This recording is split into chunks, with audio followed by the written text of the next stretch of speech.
What happens when the man who signs the paychecks walks into his own hotel looking broke and gets kicked out? Rain hammered the windshield as Rowan Daniels parked the rental car outside the Bellhurst Grand, a luxury hotel he technically owned but hadn't stepped foot in for over 5 years. It was one of 20 properties spread across 3 states, a family business he'd inherited after his father passed away. Rowan had grown it, modernized the brand, and pushed through the pandemic by leaning heavily on district reports and Zoom meetings. But recently, numbers from this particular location had started to dip. Customer reviews were mixed, some glowing, others scathing. Complaints about rude front desk staff, cleanliness slipping, and one that stuck with him. Felt like they judged me the moment I walked in. Rowan didn't want another filtered report or a sugar-coated call. He wanted to feel the place himself, so he did something no one expected. He went undercover. He'd grown a beard, wore an old windbreaker, faded jeans, and scuffed sneakers. The baseball cap pulled low didn't just hide his identity, it made him look like a man barely scraping by. It helped that the receptionist he was about to meet had never met him before. This was a corporate chain. Most ground staff only ever saw upper management on training videos or email memos. He stepped through the doors, dripping wet, dragging a worn-out duffel bag behind him. The lobby was as beautiful as he remembered: high ceilings, gold accents, soft jazz playing. But something about the energy felt off, cold, unwelcoming. Rowan approached the front desk. Behind it stood a tall woman with sharp eyeliner and a tighter expression. Her name tag read Macy. "Hi," he said, voice low. "I was wondering if you had a room available tonight." She barely looked up from her screen. "Do you have a reservation?" "No, I don't. My car broke down a few miles out. I just need a place for the night. I can pay in the morning after I get to the bank." "I just need a warm bed." That made her look up. Her eyes scanned his clothes, the bag, the mud on his sneakers. "You want me to give you a room without payment?" "I'm not asking for free, just until morning. I'll cover everything, even a deposit, by noon." "I swear." Macy let out a short breath through her nose and turned to the side, whispering something to the man next to her. He was shorter, with a buzz cut and a clipboard, probably the evening manager. The man glanced at Rowan, then leaned in and whispered something back. Macy turned to him again, this time with a smile that didn't reach her eyes. "I'm sorry, sir. We're fully booked tonight." Rowan looked over her shoulder.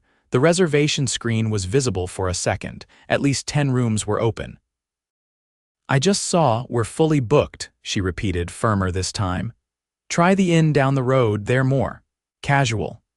Rowan stood there, stunned. It wasn't just the refusal, it was the way she said casual, like she was tossing him out with the trash. He nodded slowly, swallowed his pride, and walked out. Rain soaked him before he even got to the car. Inside, gripping the steering wheel, Rowan felt a knot tighten in his chest. He wasn't angry, he was disappointed. This was his place. His father built this business on hospitality. And now, it was turning away people who looked broke.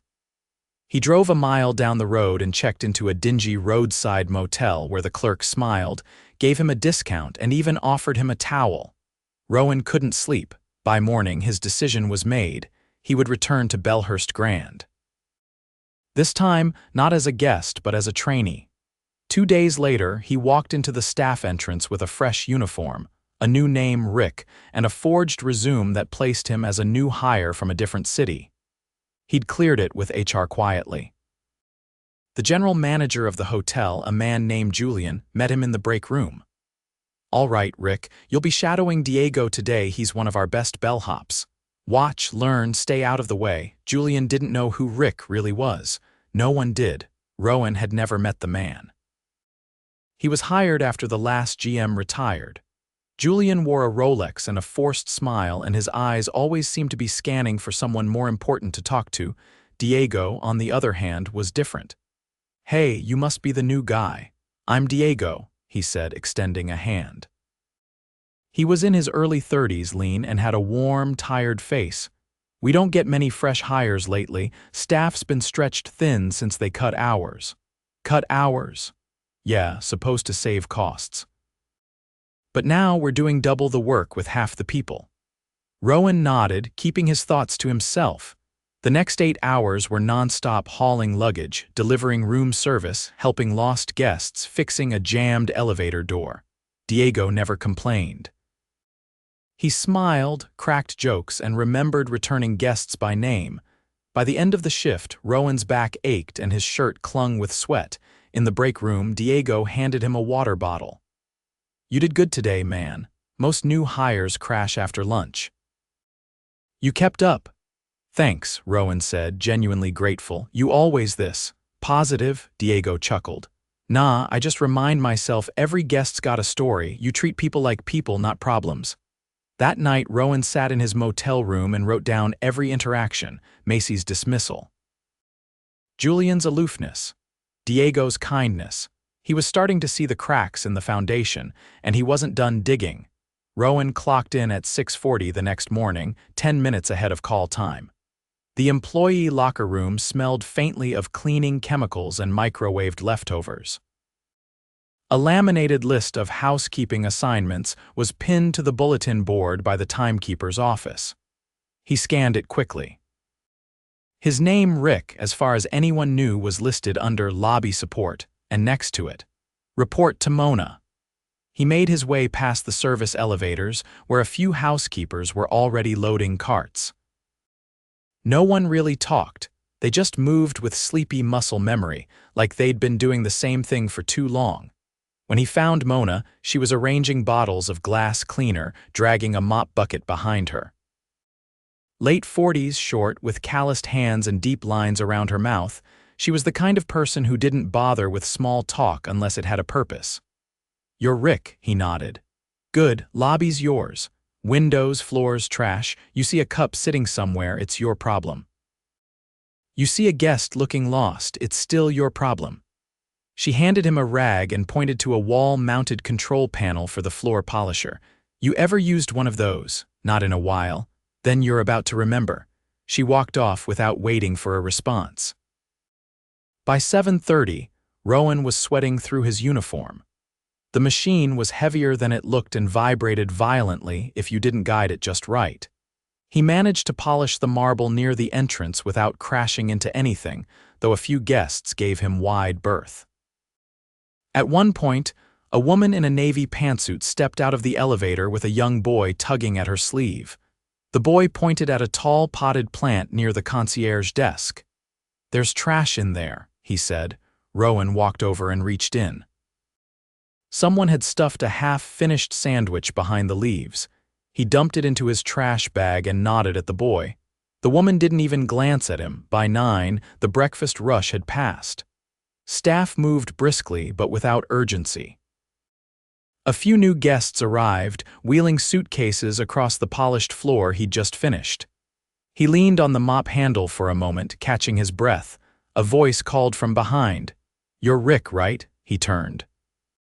The man wore a gray blazer over a checkered shirt, holding a clipboard with a plastic badge clipped to his breast pocket. "Operations Trent." "Yeah, you're needed at the North Service Corridor. Elevators stuck again. You'll help guide guests to the West Wing." Rowan followed him through a plain hallway that smelled of chlorine and floor wax. As they rounded a corner, Trent lowered his voice. "Try not to let anyone record." Last time this happened, someone put it on social media trapped in a luxury hotel elevator for 40 minutes. Didn't look good. They reached the corridor. A couple from Atlanta, judging by their conversation, stood near the elevator bank with their carry-ons. A maintenance worker was already on site, tools spread out beside him. The woman looked agitated. "We have a flight at noon," she said. Trent nodded politely. "We'll escort you through our West Wing. It's a bit of a walk, but we'll make sure you get there quickly." Rowan took the bags without being asked. The husband gave him a quick thanks and they followed Trent down a service hallway that ran behind the banquet rooms. After the detour, Trent pulled Rowan aside. "You handled that well. Some guys get flustered when guests get pushy." "Not my first time dealing with stress," Rowan said. Trent studied him for a second. "Where'd you transfer from again?" "Westbridge." Trent nodded. Never been there. They still using the old booking system, upgraded last quarter. That's something. We're still stuck with the ancient one. He tapped his clipboard. Half the time it crashes when I'm logging damage reports. Rowan kept his expression neutral. Trent seemed sharp, observant, but not particularly warm. More like someone who understood how to keep things running barely. Later that day, Rowan returned to the lobby and saw Diego wheeling a cart stacked with folded towels. He fell in step beside him. "Didn't expect to see you doing laundry runs," Rowan said. "Neither did I," Diego replied, "but we're short again. Housekeeping's down 2 people today. One called out, the other quit. They replacing them," Diego snorted softly. "They say they're trying. But nobody wants this job for what it pays, not with the hours." They reached a guest floor. The hallway carpets were plush but showed signs of wear, faded patches near the elevator, a few loose threads near the corners. Small things, but they added up. A door opened just as they passed. A guest in a robe stepped out, looking annoyed. "Our shower pressure's terrible," she said. "This is supposed to be an executive suite, right?" Diego offered a polite nod. "I'll alert maintenance. Sorry about the inconvenience." She closed the door without another word. As they continued down the hall, Rowan asked, "That happen often? Every day, pipes haven't been flushed in months, they know about it, just not a priority, I guess." Rowan didn't respond. He was cataloging every issue: slipping service, overworked staff, ignored repairs. But what unsettled him most wasn't the problems themselves. It was the quiet resignation. No one seemed surprised. They were used to being ignored. That night in the break room, he overheard a conversation that stopped him cold. 2 front desk clerks sat eating instant noodles from paper cups. One of them, a younger woman with braided hair, was scrolling through her phone. "Did you see the email from Julian?" she asked. The other, a stocky guy with tired eyes, nodded. "Cutting our overtime again. I'm already under my rent this month." "Same, he says the budget's tight." "But he's still driving that Benz, right?" They laughed, but there wasn't any humor in it. Rowan kept his distance, watching them finish their break in silence. He wanted to talk to them, ask questions, dig deeper, but not yet. He needed more context. The next morning, he got his chance. Julian was holding a staff briefing in the conference room. Rowan slipped in quietly and stood at the back. The room was half full. A few servers, some housekeepers, a couple of desk agents. Julian stood at the front, arms crossed, a tablet in one hand. "Let's keep this short," he said. "Guest scores are down. We're seeing too many complaints about cleanliness and attitude. That's not who we are." Someone near the front muttered under their breath. Julian looked up. "Something to share?" The woman, mid-30s, wearing a name tag that read Lara, shook her head. He continued. "If you're tired, drink coffee. If you're overworked, speak to your supervisor, not the guests. We're a premium experience. That means polish, poise, and professionalism, every time." Rowan watched the room. No one nodded, no one looked inspired. They just listened like people who'd heard it all before. Julian paused, then added, "Let's remember every guest is a chance to impress. Let's start acting like it." He dismissed the room with a tight smile and walked out. Rowan followed him down the hall. "Julian," he called. Julian turned. "Yes. I've been helping in the lobby. Noticed a few issues: supply delays, broken fixtures. Just wondering if there's a system for logging that." Julian raised an eyebrow. "You're the new guy, right?" "Yeah, appreciate the initiative," he said, "but focus on your tasks. Let the managers manage." He turned and walked off. Rowan stood alone in the corridor, watching him go. The message was clear: stay in your lane. That night, Rowan sat in his car outside the hotel, staring at the building he technically owned. He looked at the guest windows glowing softly above, then at the staff entrance, narrow, dim, and tucked behind the dumpsters. He thought of Diego hauling towels and fixing jammed doors, of Mona barking orders with a limp in her step, of the front desk clerks who couldn't make rent, and of the guests. The ones who paid for comfort and got cut corners instead. He reached for his phone and made a note. "Julian doesn't listen. Staff burned out. Guests noticing." He wasn't sure what the next move would be, but he knew this much: something had to give. Rowan showed up for his fourth day at Bellhurst Grand with dirt under his nails. He'd spent the early morning hauling crates from a late shipment that had been left outside overnight. No one had been available to bring it in before close. The cardboard was damp, some packaging ruined. Supplies were short to begin with, and now they were tossing out half a case of toiletries. He logged it quietly, noting where the breakdown had happened. No night shift porter. No backup inventory protocol. No one to flag it up the chain. At 8:10, he was sent to the guest pool area to assist with setup. Towels needed folding, umbrellas raised, and the bar wiped down. The pool attendant, a wiry kid named Malik, had been working solo for 3 weeks. Rowan recognized the signs: fast, precise movements and eyes that darted constantly, tracking everything. As they worked, Malik gestured toward the far end of the deck. "That cabana's booked for some VIP from corporate later today. Julian wants it spotless." Said no excuses, whatever that means. Rowan kept folding, his fingers stiff from cold water. "How often do we get corporate visits?" Malik glanced at him. "Almost never. Last one was over a year ago, just district managers doing walkthroughs." You'd think they'd notice the busted heater in the men's showers. Rowan didn't answer. The heater had been on his list since day one. An hour later, he caught sight of Macy again. She was walking through the courtyard, talking on her cell phone, tucked neatly into a high-waisted skirt and blazer. Her pace was clipped, voice sharp as she passed by, not acknowledging anyone. Moments later, he found a half-full coffee cup discarded on a bench near the garden path. He picked it up and dropped it into the bin. In the staff kitchen during lunch, he sat near a woman he hadn't spoken to before. Her badge read Alyssa Events. She was nursing a container of rice and beans and scrolling quietly through her phone.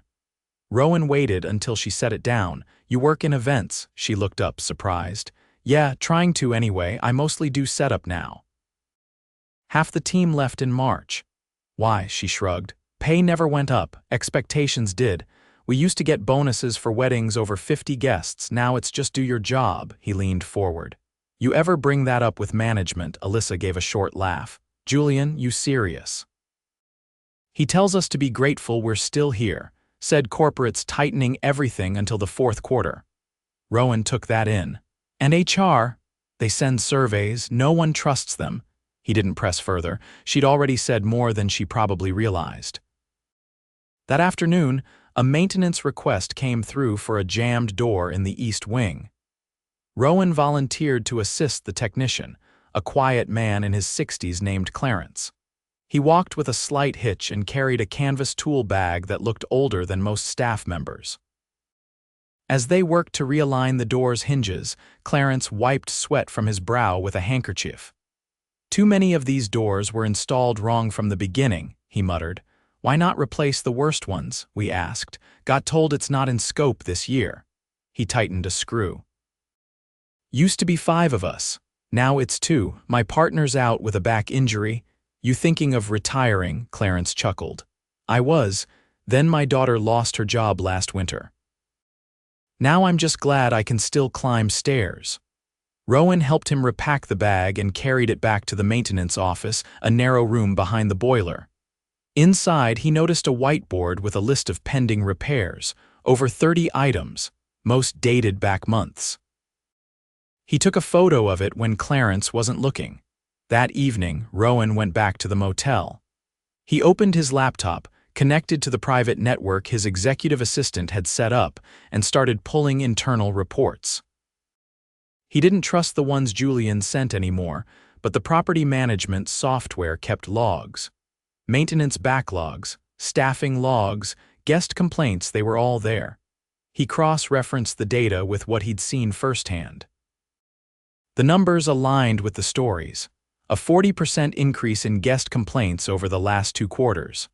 Average response time for maintenance tickets had doubled. Staff turnover was up 22%. The payroll budget had been cut. The biggest red flag came when he looked at discretionary spending. Travel expenses for executive management had increased. Hotel-sponsored team dinners, charged under marketing, were happening almost weekly, but only for department heads. He went to bed with a tightness in his jaw. The next morning, Rowan entered through the staff door just as a new employee was signing in. She looked barely out of college, clutching a folder with her onboarding paperwork. Her face was drawn, nervous. The woman at reception, an HR rep named Celine, didn't look up from her screen. Orientation videos on the tablet. Sign and return the waiver when it's done. No welcome. No introduction. No one offered to show her around. Rowan watched her sit on a bench in the hallway, alone, tapping nervously on the screen. Later that day, Macy was giving a tour to a pair of potential clients. They were dressed casually, but she was in sales mode, gesturing broadly, spinning phrases like exclusive access and bespoke experience. Rowan stood nearby, wiping down handrails, but she didn't acknowledge him. As the group passed, one of the clients asked about staff-to-guest ratios. "We pride ourselves on efficiency," she replied. "Our team is lean but highly trained." Rowan bit back a response. By mid-afternoon, a guest walking through the lobby slipped on a wet spot near the entrance. She caught herself before she fell, but her shopping bag hit the floor and burst open. Rowan rushed over to help gather the items while another guest called for assistance. No one from the front desk moved. Macy was feet away and didn't turn around. After the guest was helped to a seat, Rowan approached Julian's office. He knocked once and stepped in. Julian looked up from his tablet. "Yes." There was a slip in the lobby. No one on the desk reacted. "We've got water tracking in from the planters near the door." "It needs signage," Julian blinked. "Noted, I'll tell facilities." Rowan didn't leave. "With respect, that's not enough. This could have been a lawsuit." Julian's expression changed. "You're very forward for a new hire." "Only because I've seen this twice now and I'm wondering if anyone's actually accountable." Julian stood, not abruptly but with posture suddenly stiff. "I don't know who you think you are, but I don't take direction from bellhops." Rowan didn't raise his voice. "That's good, because I'm not one." Julian's brow creased. "Excuse me?" Rowan reached into his back pocket and pulled out his ID, the real one. He placed it on the desk and let Julian read the name. Julian's hands dropped to his sides. "The night I arrived, I wore jeans and asked for a room. I was turned away, lied to, told you were fully booked." Julian opened his mouth, then closed it. "I've spent 4 days working alongside employees who are doing miracles with half the resources they need," Rowan continued, voice steady. "I've seen broken infrastructure, dishonest reporting, ignored safety issues, and morale dragging on the floor." Julian looked pale. "If I could explain, I already know the explanations," Rowan said. "I've seen the numbers. I've seen the people behind them." A silence hung between them. Then Rowan leaned forward. "Effective immediately, you're relieved of your duties. You'll be escorted out after your personal items are collected. HR will follow up." Julian's face twitched, but he didn't speak. Rowan walked out, leaving the door ajar. He made his way to the staff lounge where Diego was refilling a water jug. Rowan called his name. Diego turned, confused. "Everything okay?" Rowan extended his hand. "My name is Rowan Daniels. I own this hotel." The room fell quiet. Diego stood still for a beat, then slowly shook the hand. "I had no idea." "I know. I'm glad you treated me the same anyway." Diego gave a small nod. "You're not here to fire more people, are you?" "No," Rowan said. "I'm here to fix what's broken, and I need help from people who actually care." He turned to the rest of the staff in the lounge. "Tomorrow, we'll meet in the ballroom. Everyone, I'll explain everything then, but for now, thank you for showing me the truth." No applause followed, just a quiet, stunned silence. But for the first time, no one looked away. At exactly 8 the next morning, the doors to the Bellhurst Grand ballroom opened. The room had been cleared of its usual event setup. No floral arrangements. No round tables with pristine linens. Just rows of chairs facing a small platform where a single mic stood. Some employees arrived cautiously, scanning for signs of another mandatory training. Others came in pairs or quietly took seats at the back, unsure of what to expect. Word had spread fast about the reveal, about Julian, about the owner showing up in uniform. Rowan stood to the side, wearing the same staff shirt he'd worn all week, sleeves rolled neatly to the elbow. No podium, no cue cards, just a clipboard with notes he barely glanced at. Once the room settled, he stepped forward. "I'll be brief," he began, voice calm but firm. "You don't know me, not really, that's my fault. I let this place run without ever walking its halls. I trusted reports, numbers, and titles. That stopped 4 nights ago." He looked around the room. No one interrupted, no one shifted in their seat, they were listening. "I came here pretending to be someone else. Not out of ego, out of necessity. I needed to see what this actually feels like day to day, hour to hour. What I found was a team doing the work of 3, fixing problems they didn't cause, holding this place up with grit and silence." He paused, letting the words settle. "I also found something else. Leadership that stopped leading, people in charge who forgot who they work for. That ends today." Alyssa from events sat near the second row, arms crossed, eyes narrowed. She spoke without raising her hand. "What happens now? You gave a speech, great, but we're still short on every shift." Rowan nodded once. "Fair question, here's what's already underway. First, Julian is no longer with the company. Effective immediately, Diego will serve as interim operations lead until we find someone permanent. That person will be chosen from within. No outside hires until we've rebuilt trust." He turned his gaze toward Diego, who looked stunned. A few heads turned toward him. "I didn't sign up for that," Diego said, voice low but audible. "I know," Rowan replied. "That's why you're exactly who should start." No applause followed, but something shifted. A beat of consideration, respect that didn't have to be said aloud. Rowan continued. "Second, starting next week, every department will receive temporary staffing support from our partner properties. I've already pulled 6 staff from our downtown location who have volunteered to rotate here for a month. That buys us time to hire properly." Clarence, standing at the back with his tool bag by his feet, raised his hand halfway. "Hiring's fine, but tools still break, doors still jam." Rowan nodded. "Facilities gets emergency funding starting today. You'll have what you need. And you won't be logging repairs on a whiteboard anymore. You'll have tablets that connect directly to the asset system." He turned a page on the clipboard. "Third, our pay structure's out of step with the market. That's on me. We're adjusting base wages to reflect regional cost of living benchmarks, not promises actual raises. HR will meet with each department individually to walk through the numbers." A murmur ran through the room. It wasn't disbelief, it was caution. The kind that comes from hearing too many empty announcements. Rowan didn't try to sell it. He just kept going. "Fourth, every quarter I'll spend 1 week at one of our properties, in uniform. No press, no emails, no advance warning. I want to see what you see. That's not a PR stunt. That's policy. I can't fix what I don't understand." Macy stood near the far wall, arms folded. Her expression was unreadable. She'd been allowed to stay for now, pending a formal review of guest service conduct. She hadn't spoken since walking in. Rowan didn't look at her directly, but his next words didn't need to. "Let me be clear. No one here will be judged by how well they pretend. We're not rewarding polish anymore. We're rewarding integrity.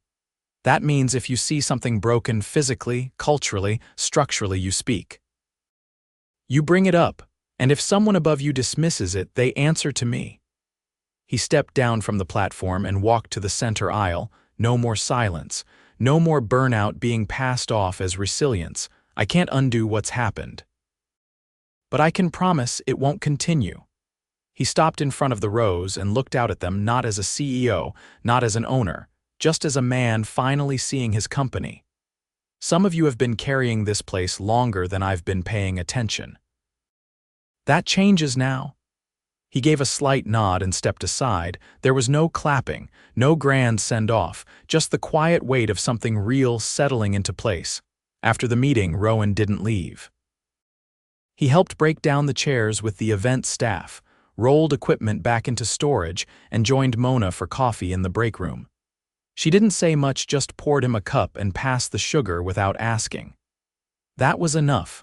Over the next 2 days, changes began, not flashy but felt. The front desk team met with HR and received their revised pay statements. Alyssa got a new assistant for the events team, flown in from a sister property who'd volunteered to cover the shortfall. Clarence received a new tool cart and keys to a proper maintenance hub that had been sealed off during budget cuts. He didn't say much, just opened it and got to work. On the third morning, a new housekeeper named Larissa arrived. This time, someone met her at the door, gave her a tour, introduced her by name. When she walked into the staff kitchen for her first break, she found a welcome card on the table, signed by the team. Not everything was fixed. The guest elevators still made that low, grinding noise on floor 7. Several rooms were still waiting on new fixtures. And no one walked slower, no one worked less, but something had shifted. Staff started making eye contact again. On Rowan's last night in uniform, he found himself in the lobby near closing. The floors had just been polished. A guest wheeled in a suitcase, exhausted, shoulders slumped. Rowan stepped forward, still wearing his name tag. "Welcome to Bellhurst Grand," he said. "Can I help you get checked in?" The guest looked up, surprised. "Yeah, just need a room for the night. Long drive." Rowan smiled, gentle but certain. "We've got space."